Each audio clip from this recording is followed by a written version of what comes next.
नमस्तेभ्यः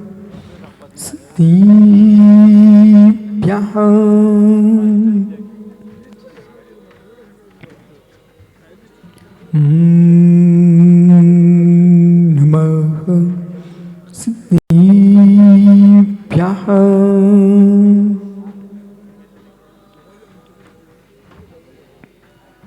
शम्भुवपूतिनिभूतले समञ्जस्य ज्ञानविभूतचसा विराजतमेन विदुम्बतात्मा छपा क्रीडित गुणोत करी करी डमूरिहंताडम डमू सिद्धाडम नमो आर्याडम डमू ध्यायाडम नमो लोए श्रुविसाभूडम।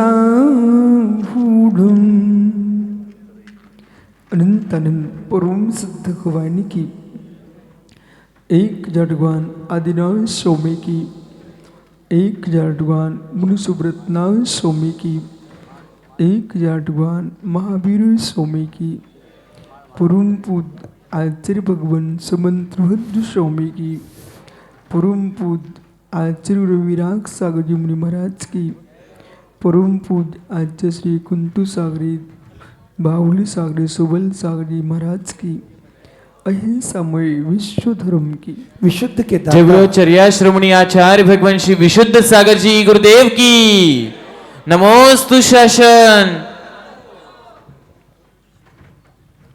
बंधु अंतिम तीर्थेश और दमाइन स्वामी के शासन में हम सही विराजते हैं। तीर्थंकर जिनेन्द्र की पीयूष देशना जिनेन्द्रवाड़ी मनीष्यो जगत कल्याणी है। ये सर्वज्ञ शासन नमोस्तु शासन जयवंतो वीतराग श्रवण संस्कृति। भगवत अरहत परमेश्वर तीर्थंकर दिनेश्वर देव ने विश्व वसुंधरा को वस्तु के वस्तुत्व का सत्याद्भुत प्रदान किया है।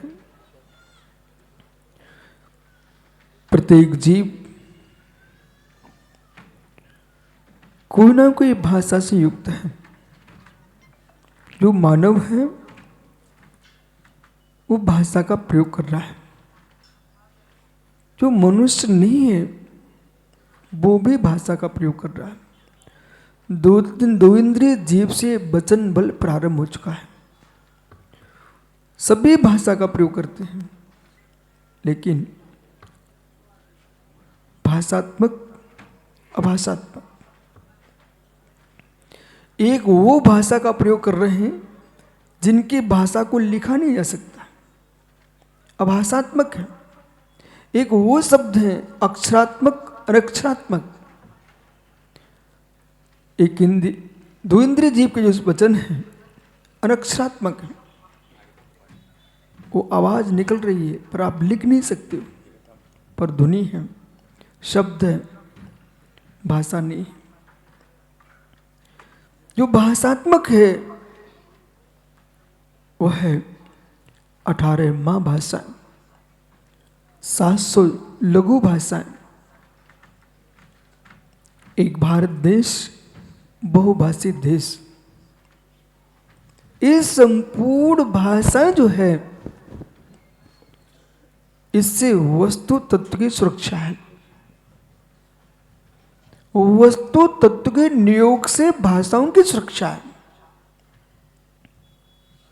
साहित्यकार ग्रंथकर्ता दो की रक्षा करता है।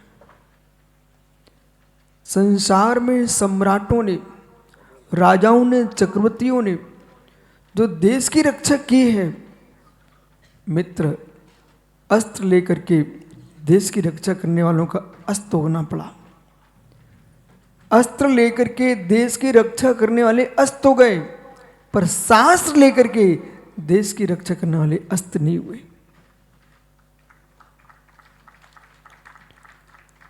यदि आचार्य जिनसे स्वामी न होते। आदिनाथ स्वामी की व्याख्या किसने की? तुलसीदास ने राम को सुरक्षित कर दिया, रबशरण स्वामी ने श्री राम को सुरक्षित कर दिया, जिनसेन द्वितीय ने नारायण कृष्ण हरिवंश को सुरक्षित कर दिया, जैसे सुमेरचंद दिवाकर ने आचार्य शांति सागर को सुरक्षित कर दिया। संपूर्ण देश की संस्कृति को सुरक्षित करने वाला कोई है तो साहित्यकार है, कवि है।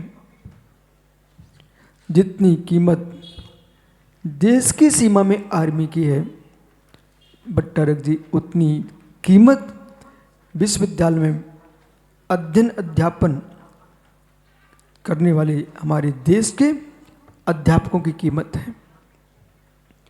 यदि आप चाहे कि देश की सीमा में खड़े योद्धा काम कर रहे हैं तो बुद्धि की रक्षा एक अध्यापक कर रहा है।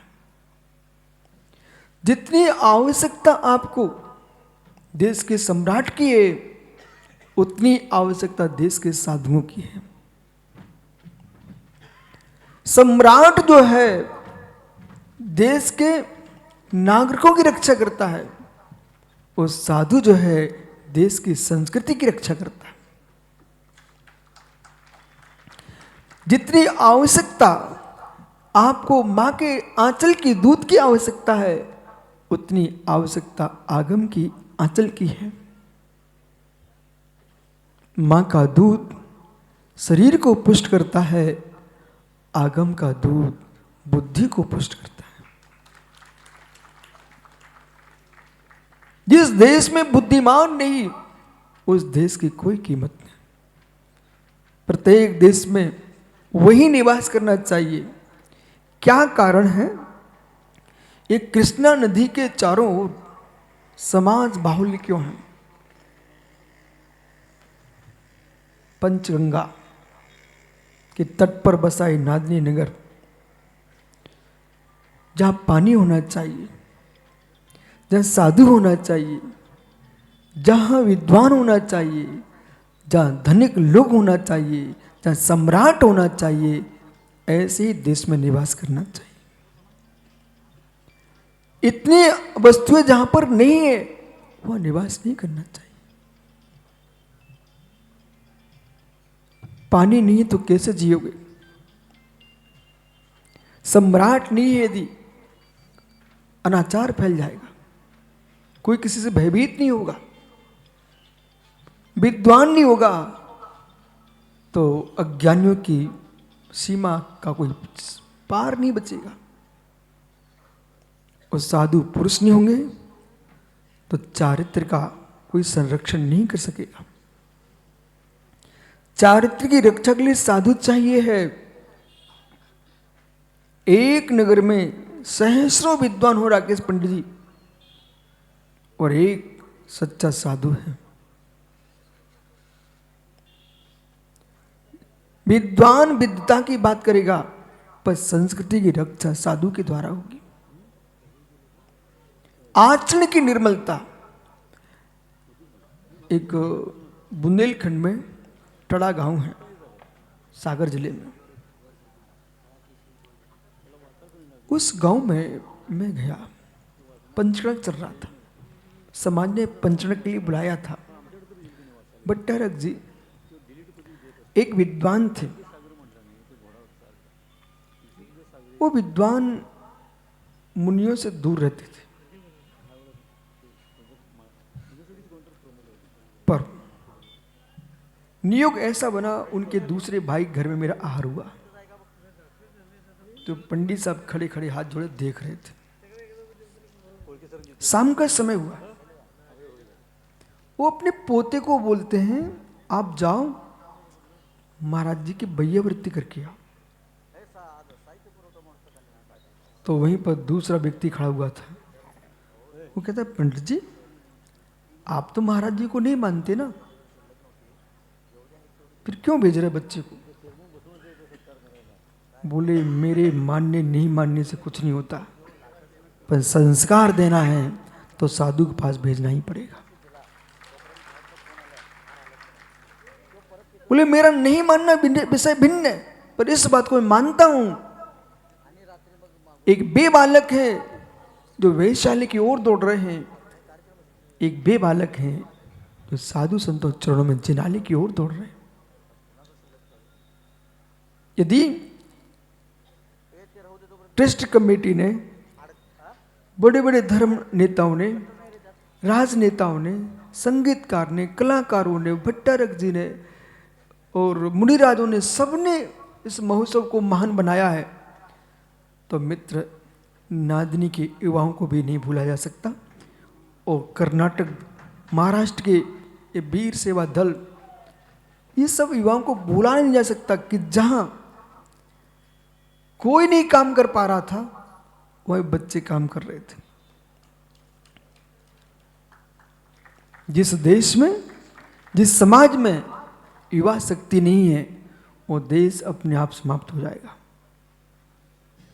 बाहुली पंडित, युवा विद्वान, छोटे छोटे, जब ये लोग मंत्र पढ़ रहे थे मुझे बहुत आनंद आ रहा था कि कम से कम आज भी बच्चों के अंदर भाव है कि मुझे विद्वान बनना है। वयोवृद्ध, चाहे आदिनाथ हों, जितने वो हमारे सबसे बुजुर्ग चंद्रकांत पंडित जी, इनको तो कोई दूसरी भाषा आती नहीं, कन्नड़ी कन्नड़ी बोलते हैं, लेकिन ये श्लोक बहुत सुंदर बोलते हैं। और भगवान की भक्ति करने में वृद्ध अवस्था में भी उत्साह शक्ति होना, ये बहुत बड़ी चुनौती है। जितने युवा विद्वान हैं, बेटा तुमको आगे बढ़ना सुदर्शन ग्रुप, तो इन सारे विद्वानों को जय जिनेंद्र करके आओ। जय जिनेंद्र करो सबसे। कितने तुम ज्ञानी बन जाना, पर वृद्ध विद्वान का सम्मान करना। वृद्धों का जो सम्मान करता है उसका विकास स्वमेव होता है,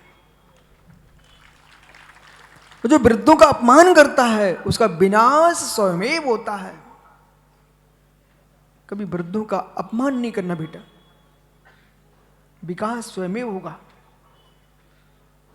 ज्ञानार्णव ग्रंथ में आचार्य सुबुद्धेंद्र स्वामी ने ध्यान का ग्रंथ लिखा, बहुत ज्ञान की व्याख्या की है, पर उसमें वृद्ध सेवा नाम का एक प्रकरण अलग से स्वतंत्र लिखा हुआ है। चाहे मुनिराज हो, विद्वान हो, सामान्य छात्र हो, श्रावक श्रावकाएं हो, जो वृद्धों के साथ रहता है उसके अनुभव का विकास होता है। जब सुदर्शन तू पुस्तक खोल के मंत्र पढ़ेगा, वो पंडित तुम्हारा चंद्रकांत बिना पुस्तक खुले पढ़ते रहते। इनका जीवन ही पुस्तक बन चुका है।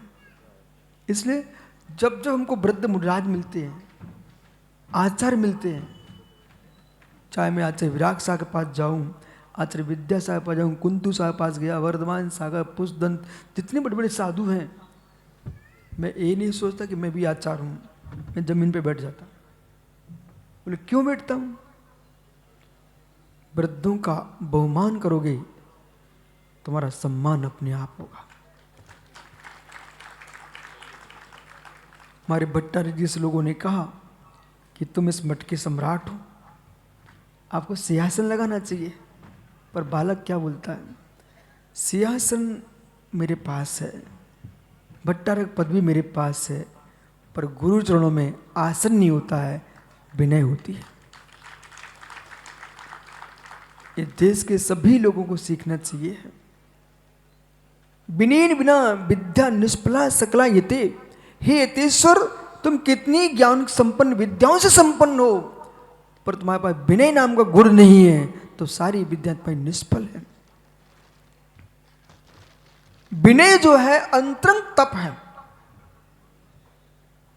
विनय अंतरंग तप है, पर विनय हो भक्ति युक्त। ज्ञान दर्शन चारुत्रोपचारा।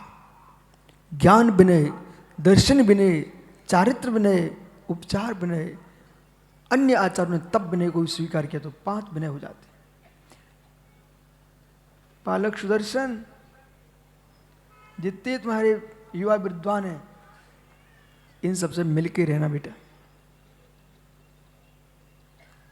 एक चकमक की बटैया होती है, वो कितनी ठंडी हो, पर दोनों आपस में घर्षण करेगी तो चिंगारी उत्पन्न हो जाती है। आपका हाथ भी ठंडा, घर्षण करोगे तो चिंगारी उत्पन्न हो जाएगी, स्वयं जलेगा, दूसरे को जला देगा। ईर्षा से घर्षण नहीं करना, घर्षण करो ना तो बेटा ऐसा करना, बुझा दीप चलते दीपक के नीचे आता है। अभी प्रतिष्ठा में देख रहा था कि तुम्हारे आदिनाथ पंडित ने एक दीपक जलाया था और दूसरे दीपक पूरे यूं यूं करके, बुझा दीप प्रज्वलित दीपक के नीचे आता है, बुझा दीप जलते दीप के नीचे आता है, तो बुझा दीप भी ज्योतिर्मय हो जाता है। अज्ञानी भी ज्ञानी के पास आता है, वो भी ज्ञान का पुंज हो जाता है। कुटकोड़ी अज्ञानी जीव भी ज्ञानियों के पास आता है, ज्ञान संपन्न हो जाता है। कितनी माता जी, कितनी महाराज जी ऐसे बैराग, अपने से वृद्ध अवस्था में बैराग हो गया, दीक्षा ले लिए, जिन्होंने स्कूल के, कॉलेज के, विद्यालय के दर्शन ही नहीं किए, पर संग में रह करके सुनते सुनते उनको संस्कृत की भक्तियां याद हैं, उनको प्राकृतिक के प्रतिगुण याद है, उनको कई ग्रंथ याद हो जाते हैं। कैसे? सुनते सुनते। श्रुत वही है राजेंद्र जो श्रद्धा से सुना जाता है, जो श्रद्धा से सुन लेता है वही जीव, श्रद्धा से श्रुत को सुनने वाला जीव भविष्य का भगवान होता है। जो जिन वाणी को श्रद्धा से सुनता है, समझ में आए चाहे ना आए, इतना समझ में आना चाहिए कि मेरे समझ में नहीं आ रहा है, तेरा कल्याण हो जाएगा। सुन रहा भाई विद्यासागर? इतना समझ में आना चाहिए कि समझ में नहीं आ रहा है, वो जीव का कल्याण हो जाएगा। इतने से कैसे कल्याण हो जाएगा? आप समझिए, अकल्याणकारी कोई है धर्मसेन महाराज जी, उसका नाम अहंकार है। अकल्याणकारी कोई है तो उसका नाम दर्प है, मद है, घमंड है। जिस जीव को इतना समझ में आ गया कि मुझे समझ में नहीं आ रहा है, मतलब उसका मान गलित हो गया है, मित्र विनय पूर्वक श्रुत को सुनेगा, कभी ना कभी समझ में आ जाएगा। कितना ही ज्ञान आ जाए, चौस्मिक ज्ञान है, नष्ट हो सकता है, पर चौस्मिक ज्ञान की आराधना छायिक ज्ञान की प्राप्ति के लिए है। अब ये धर्मसेन महाराज जी, ये राजन भाई क्या सोचता है? बोले महाराज जी को सुबह भी प्रवचन करते हैं, दोपहर में प्रवचन करते हैं, देखो तो क्लास भी लगा लेते हैं। मित्र मेरा प्रश्न है आपसे, ये विद्यानंद जी विराजे यहाँ पर, जिनसेन जी, पारस सेन जी, सिद्ध सेन, शांति सेन, धर्मभूषण, इतने महाराज जी विराजमान हैं, कितनी मुनिराज, आर का माता जी, बराबर, पर तू भी ज्ञानी जीव है। ये कार्यक्रम ही कराते रहते कि कोई व्यापार भी आपका है? बिजनेस करते हो, खेती भी कर लेता है, अच्छा किसान है।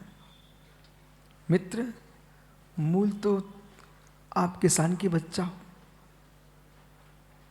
खेती भी कर लेता भाई, और बीच बीच में कार्यक्रम भी करा लेते। तो क्या खेती में पैसा नहीं आता? उससे आपका पेट नहीं भरता क्या? फिर कार्यक्रम क्यों कराते हो?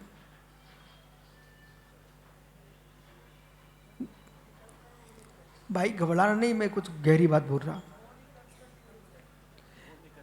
हे जीव, ये राजन कलाकार है, खेती भी करता है, और कभी आवश्यकता पड़ जाए ना तो कार्यक्रम भी करा लेते हैं, और आवश्यकता पड़ जाए तो पुजारी का काम भी कर लेता हूँ, और काम आवश्यकता पड़ जाए छोटा मोटी पंडिताई का काम भी कर लेता है। पर क्या सोचता है? अरे भाई मूल काम क्या तुम्हारा भाई?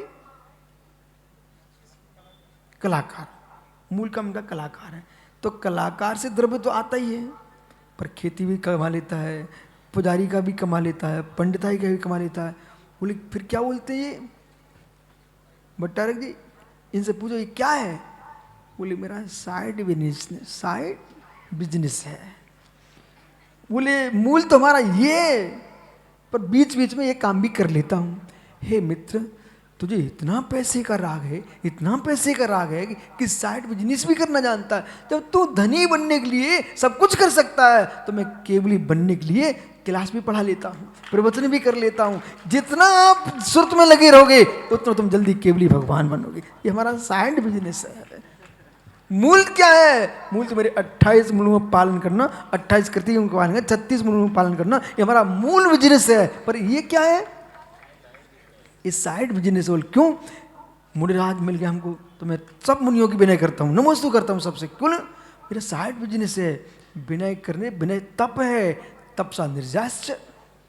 अब लोग समझ नहीं पाते, वो पागल लोग हैं, रवि जैसे पगला। वो क्या सोचते हैं, जिस दिन मैं उपवास करूंगा मैं उसी दिन तपस्वी कहलाऊंगा। अरे उपवास करना तुम तपस्वी अच्छी बात है, परंतु उपवास कर रहे हो, कोई आचार निकल गया, अब तुम जब उठे होते खड़े होते नहीं बनता है। उनके विनय करना तुम सीख नहीं पा रहे हो, उपवास भूखे बैठे हो, आसन नहीं छोड़ पा रहे हो, तुम तपस्वी एकांकी हो। कोई भी तरह की श्रमण निकला, खड़े हो गए, आप तुरंत विनय किया आपने। मित्र, आपको बोध होना चाहिए, उपवास बहिरंग तप है, विनय अंतरंग तप है। कुछ ऐसे भी लोग हैं, राकेश पंडित जैसे, बोले आप सबको नमस्ते कर लेते हो, मैं तुम्हें क्या मालूम, जब मुझे निगोदिया में सिद्ध दिख सकता है, मुझे दिगंबर मुनि में सिद्ध ना दिखे तो ये आंखें कांच की हैं। पंडित जी कुछ लोग इसी अहंकार में डूबे हैं, मैं अमुक गण का हूं, मैं अमुक गच्छ का हूं, मैं अमुक संघ का हूं, मैं विशिष्ट हूं। पर भीतर जाओ कुछ भी नहीं हो, तब सब सामान्य हो, सब सामान्य हो। विशिष्ट वो हैं जो बहिरंग 6 तपों को तपते हैं, अंतरंग 6 तपों पर भी जिनकी दृष्टि है। ये मैं क्या कर रहा हूं? क्या तपस्या नहीं चल रही क्या राजेन? अभी मैं क्या कर रहा हूं? हैं? तपस्या नहीं चल रही क्या? विद्यानंद महाराज जी, क्या आप लोग तपस्या नहीं कर रहे क्या?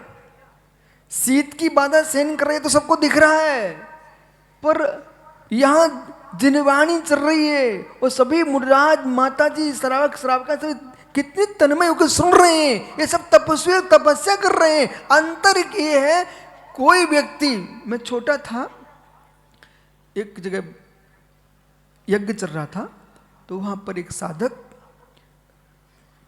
5 जगह अग्नि रखे हुए थे, सामने अग्नि, पीछे अग्नि, पार्श्व में अग्नि, 5 जगह अग्नि थी। वो पंचाग्नि तप रहे थे। मैं खड़ा होकर देख रहा था।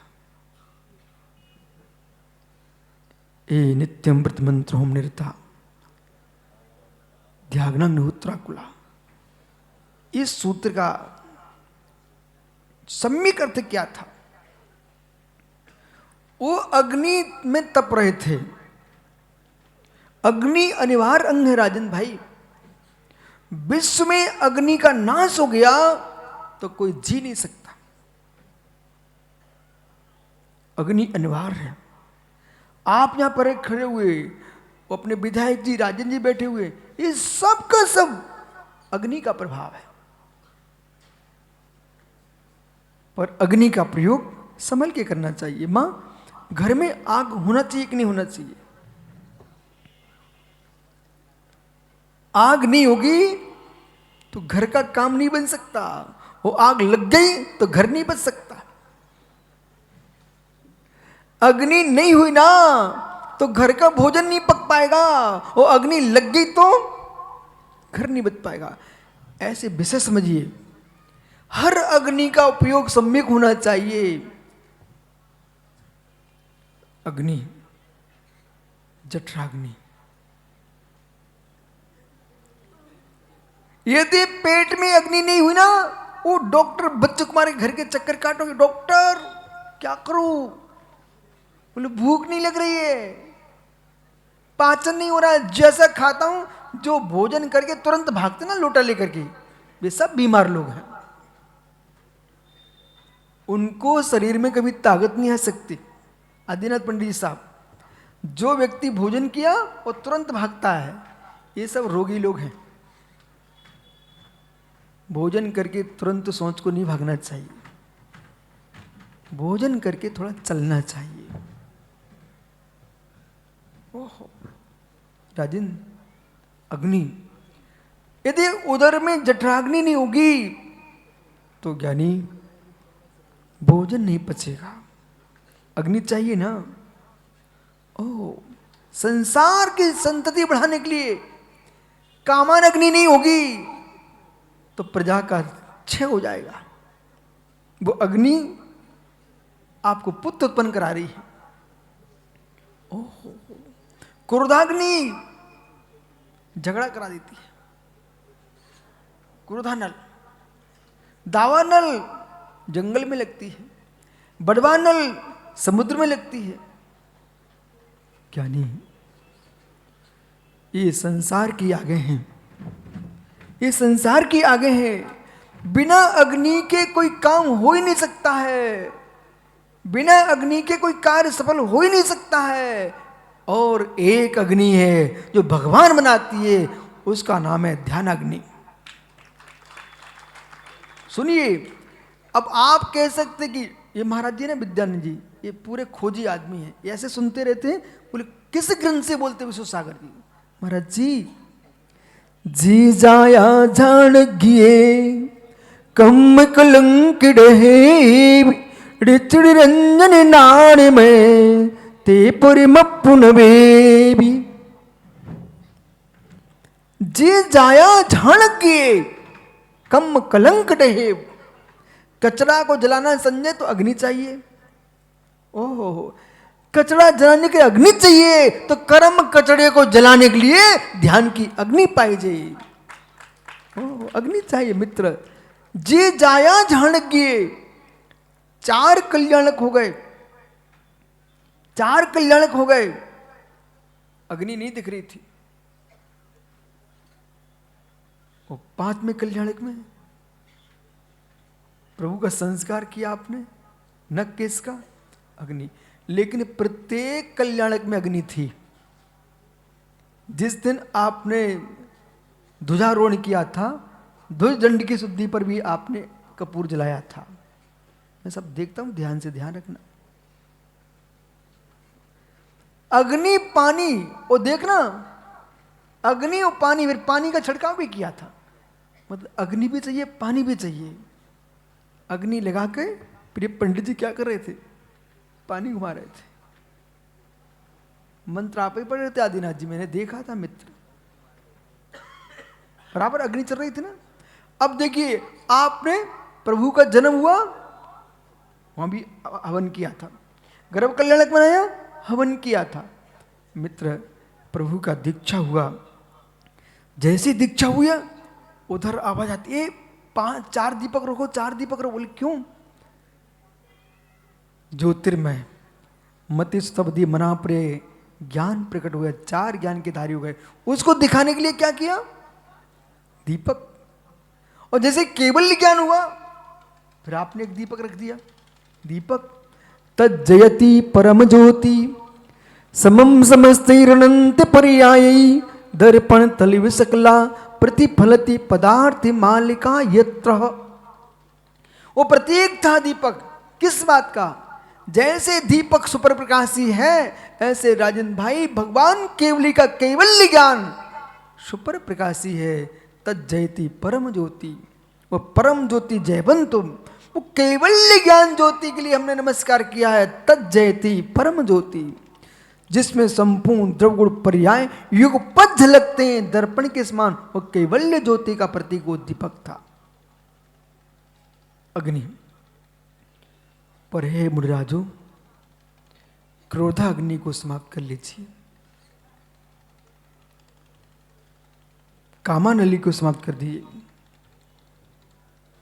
देह के भीतर की जठराग्नि शांत हो जाए, परंतु ध्यान अग्नि शांत न हो। अंतिम निर्वाण महोत्सव जब आपने अग्नि संस्कार नख किसका किया, पंडाल में पूरे क्षेत्र में शांति छा गई। बोल रहे अब समाप्त हो गया। ऐसे ध्यान अग्नि के तेज से कर्म की समधान जब नष्ट हो जाती है तो आत्मा परम शांति स्वांत निर्वाण को प्राप्त होता है। कल एक प्रश्न आया था पर प्रश्न करता चले गए, फिर भी उत्तर तो पहुंच ही जाएगा। जैसे स्वामी प्रतिष्ठा शास्त्र, नेमिचंद प्रतिष्ठा शास्त्र, अकलंक प्रतिष्ठा शास्त्र, वसुनंदी प्रतिष्ठा शास्त्र, इन सारे के सारे ग्रंथों का अध्ययन करना चाहिए। विधि भले हम एक से कराएंगे परंतु अध्ययन सबका होना चाहिए। राजेंद्र भाई, मैं प्रवचन जिनवानी से करता हूं पर मैं अध्ययन विश्व के सभी दर्शनों का करता हूं, पर व्याख्यान में अपच वाले व्यक्ति ऐसा नहीं करता। समझ गए ना? अपच मतलब जैसा खाता है वैसे निकल लेता। आपने देखा गर्मी के मौसम में, आप तो मध्य प्रदेश भी गए हो, बहुत सारी गायें चैत्र के बैसाख के महीने में खलिहान में जाकर के गेहूं की बालें खा के आ जाती हैं और इतनी ज़्यादा खा लेती हैं उनका मल पतला हो जाता है और जैसा पता वो गेहूं के दाने वो गोबर में ऐसे देखते जैसे किसी ने चिरौंजी डाल दिया। चिरौंजी, ऐसे कुछ लोग भट्टारक जी इतनी जल्दी जल्दी खाते ना, वो चिरौंजी खा लेते हैं और किशमिश भी खा लेते हैं। वो ऐसे ही बाहर निकलती हैं जैसे पानी में फुला के रख दी गई हैं। हो विषय समझो, हंसने का क्या विषय है? बुरा लगे तो शांति से भोजन करो ना, शांति से।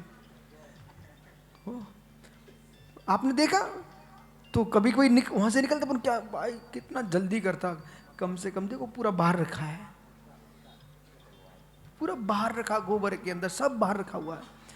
ऐसे जैसे जो शांति से भोजन नहीं करता विद्यानंद जी, उसका पूरा गोबर में मल में बाहर निकलते दाने सबके।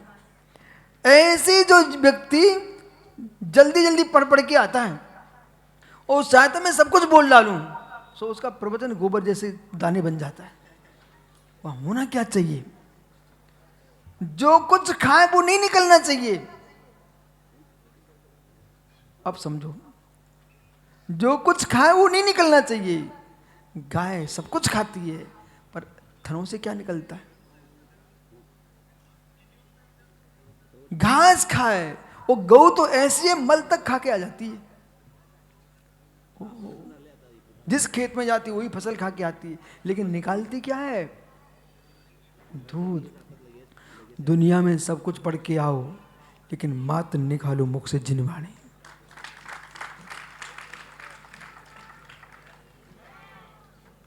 जो जो तुम पढ़ के आए वो सब बोलना प्रारंभ कर दोगे, तुमने सारे दाने निकाल दिए। बोलो पंडित जी बराबर। अध्ययन कहीं का भी करो लेकिन निकलना चाहिए जिनवाणी।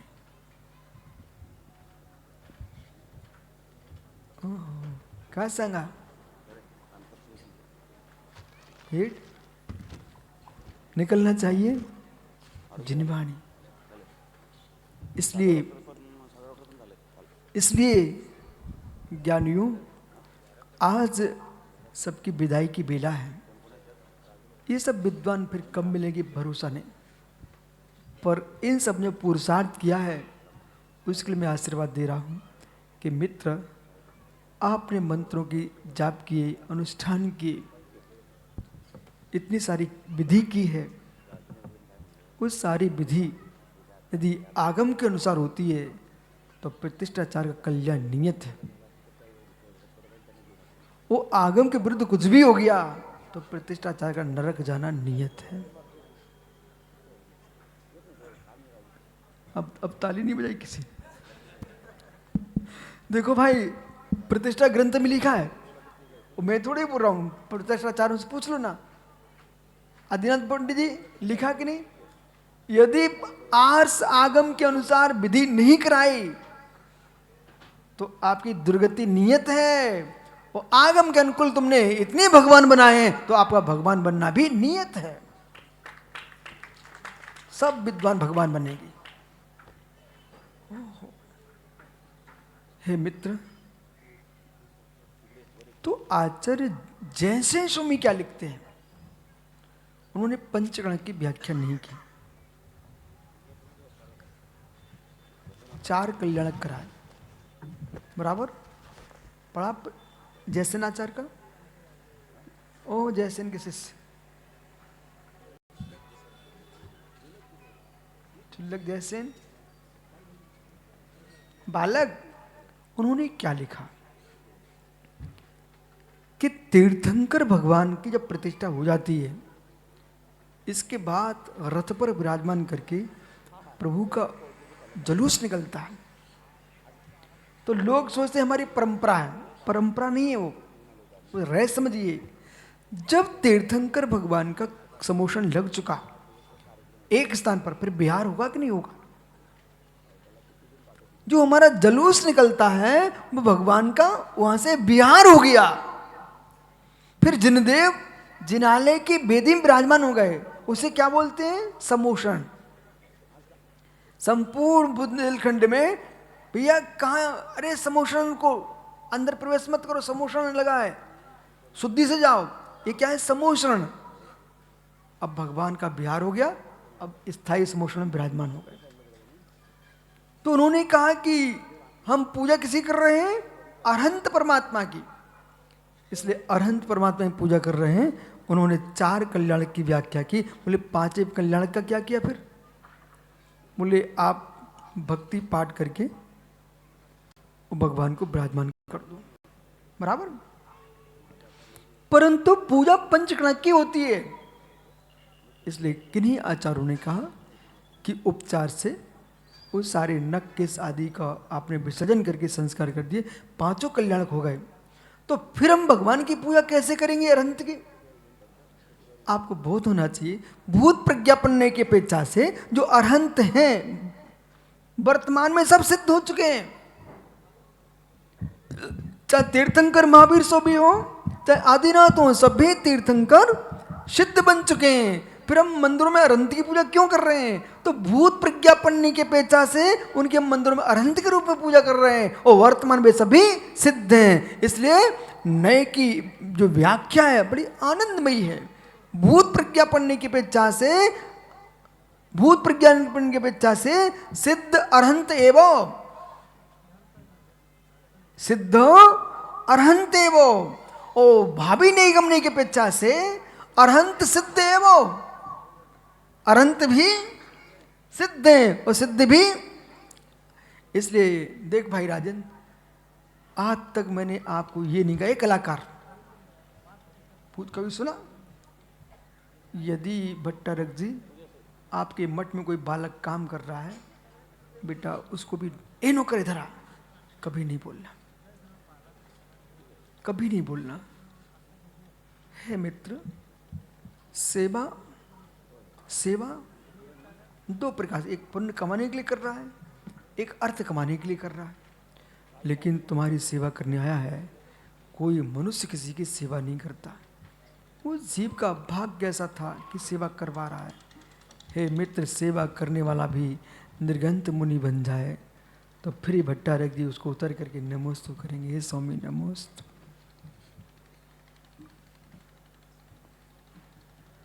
राजन, तुम्हारे अंडर में कोई काम कर रहा हो, उसे धुतकार करके की आवाज़ से चिल्ला करके मत बोलना। वो गरीबी उसकी पुण्य की छींटता की सेवा है, पर भगवान आत्मा तुम्हारा सेवक नहीं है, कोई भविष्य का भगवान है। किसी को हीन मत देखो, हर प्रभु है, हर जीव प्रभु है।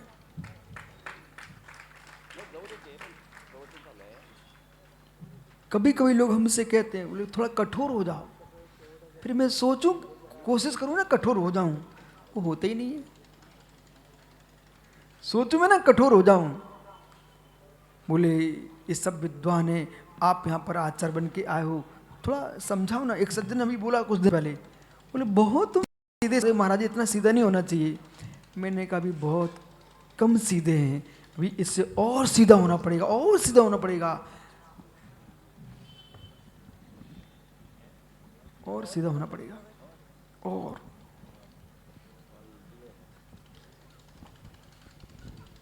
और सीधा होना पड़ेगा। राजन भाई इधर देख भाई, दूध को गर्म किया जाता है, परंतु दही कब बनता है?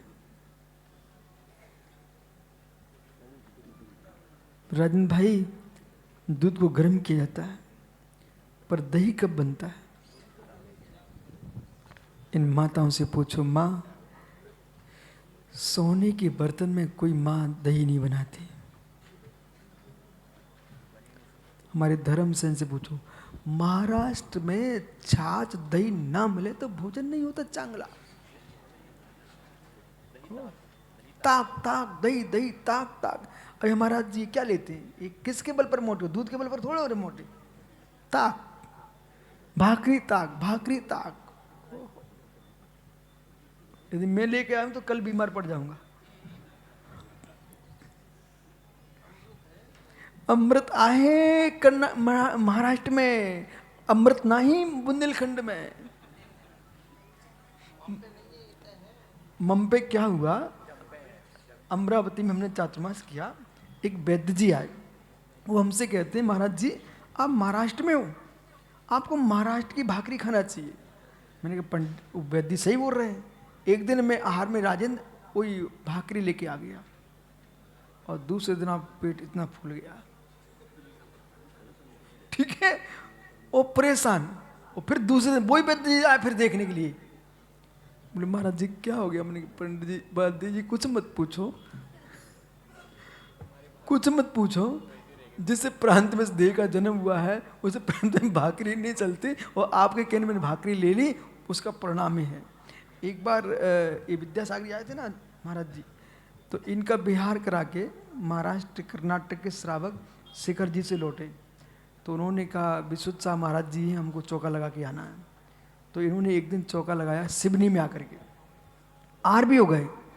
तो उन्होंने सब महाराष्ट्र कर्नाटक का आहार बनाया और मैं भाकरी लेके आया। तो 24 घंटे मुझे मालूम क्या हुआ था। तुम मालूम जिस प्रांत में तुम जन्मे हो, अब विषय पकड़ने यहां पर क्या चल रहा है?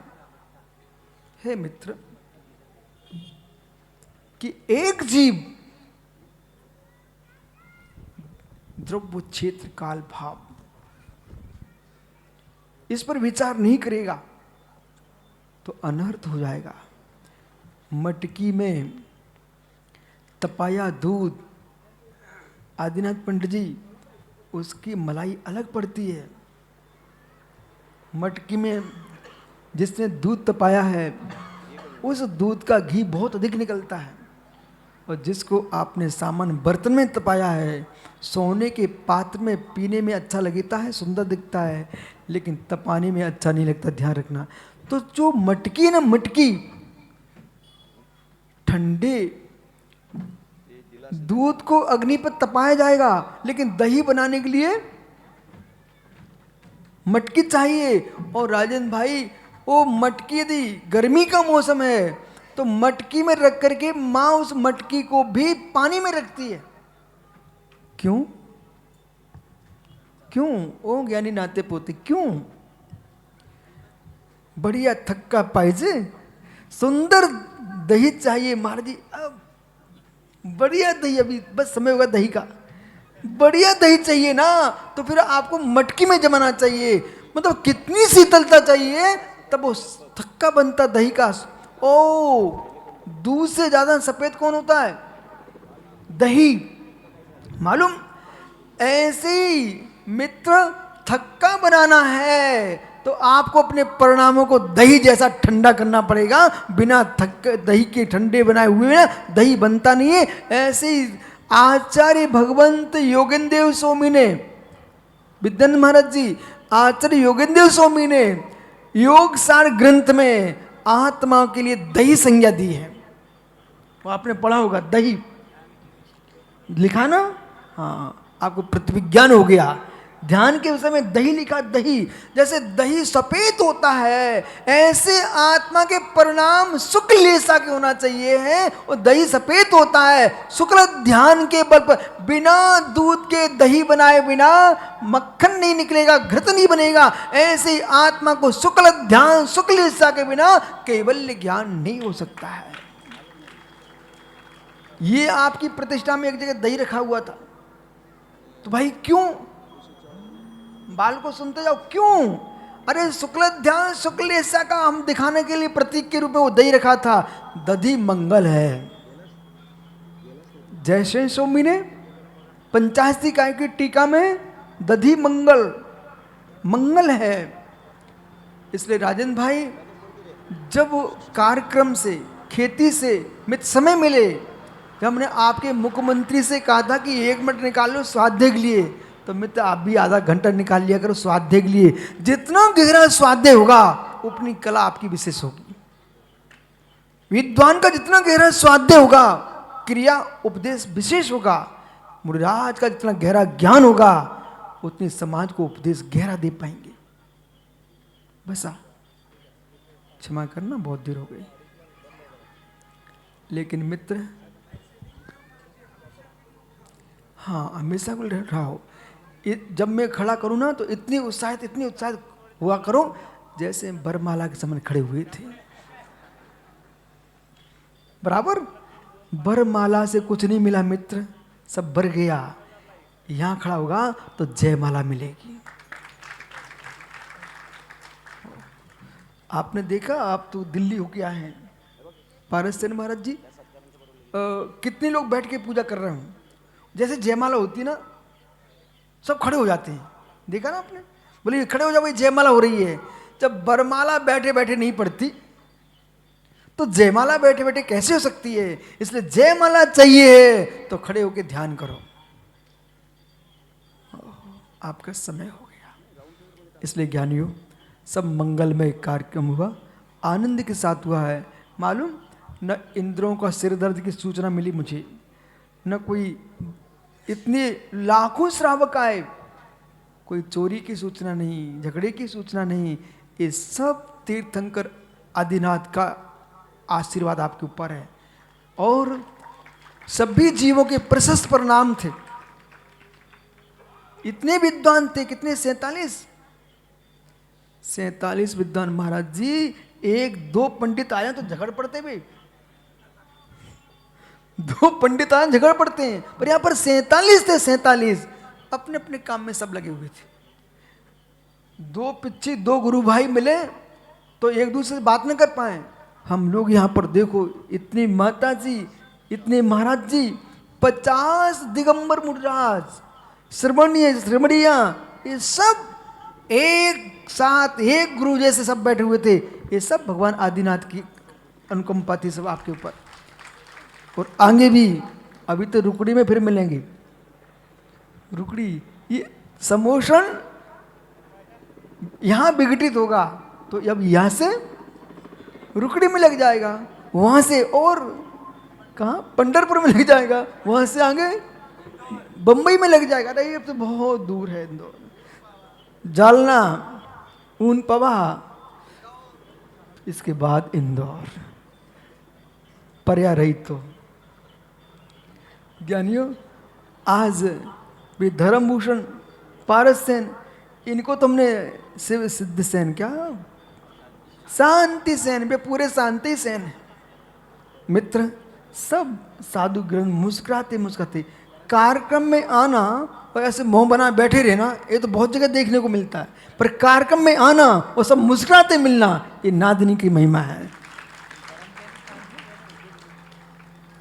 इसलिए भैया अपन सब मिलके रहेंगे। क्यों मिलना? अपन को वहां पर एक साथ मिलना है, इसलिए यहां पर मिलके रहना है। स्वर्ग में नहीं, सिद्धशला पर, मम पे। इसलिए सबके लिए मंगल आशीष। आपका समय हो गया, शेष आगे विचार करेंगे।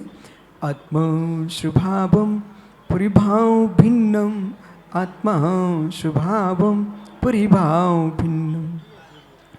आत्मा का स्वभाव परवास अत्यंत भिन्न महावीर स्वामी की